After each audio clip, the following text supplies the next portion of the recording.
All right, let's get started with a nice mobility warm-up before we get into the workout. We're gonna start with an exercise called the 6-point rockers. So you're just gonna get down on your hands and knees and tuck your toes underneath. And from here, we're just gonna do some rocking back and forth, nice and gentle. Okay, releasing that lower back, just letting the joints kind of decompress a little bit. Let's go for 10 repetitions.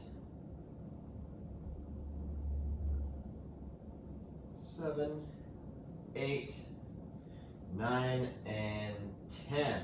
Okay, the next exercise is going to be a T-spine rotation. So just sit back as much as you can that's comfortable on your heels. Okay, and then you're just going to take one hand, put it on the back of your head, and rotate in and out for 10 repetitions, not forcing the range of motion, just doing what's most comfortable for you. Okay.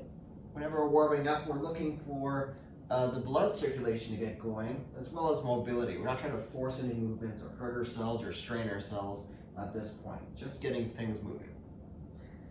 Okay, once you've done 10 on one side, go ahead and do 10 on the other side. Grab the back of your head, just rotating in and out. Okay. 3, 4, 5, 6, 7, 8, 9, and 10. All right. The next exercise is called the shin box. We're going to sit down in a position where our legs are about 90 degrees on each leg, roughly, as long as there's no pain. Okay, we're just going to lean forward, give our knee a hug. And then we're going to walk our hands behind us and try to flip our hips over without the feet actually moving from the ground. And then give our knee a hug on the other side. Okay? And we're just going to roll back. Okay, and just going back and forth from here. Just rolling your hands back, shifting to the other side. Okay? Try not to force the range of motion. Notice that I have no shoes on when I'm doing my warm-ups.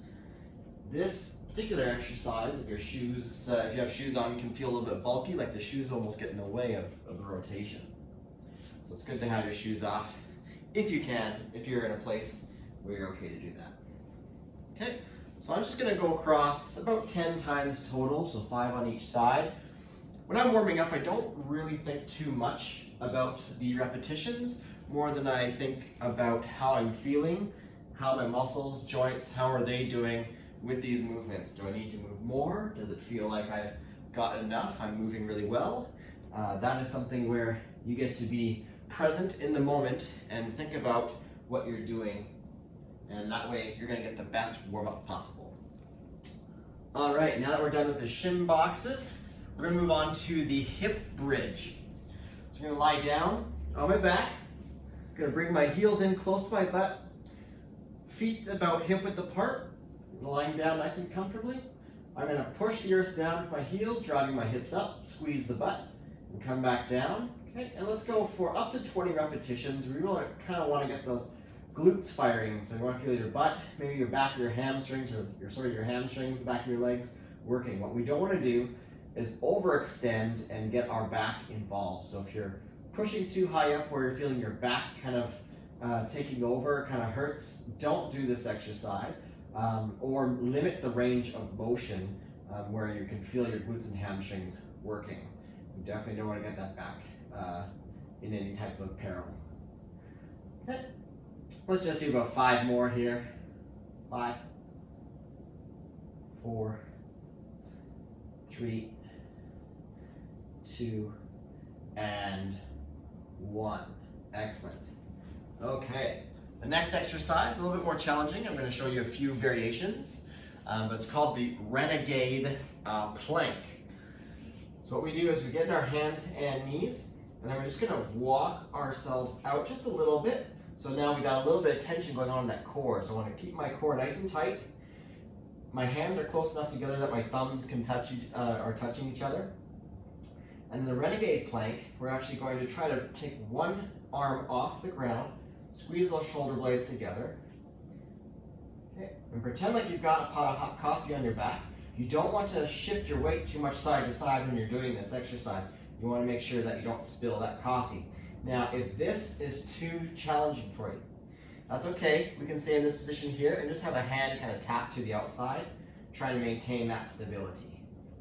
This is where we're really getting the shoulders activated, the core activated, while maintaining good posture. Okay, about 10 total is usually good, but like I said, you kind of use your own body as a gauge, so you got to do what works best for you. And then the final warm-up exercise is a shoulder IYTW, so channel your inner cheerleader.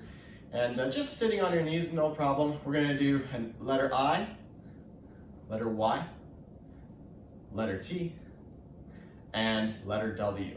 Okay, so follow along. Let's do that 4 more times. Letter I, Y, T, W. Okay, I, Y, T, and W. Okay, a couple more times. I, Y, T, W. One more time.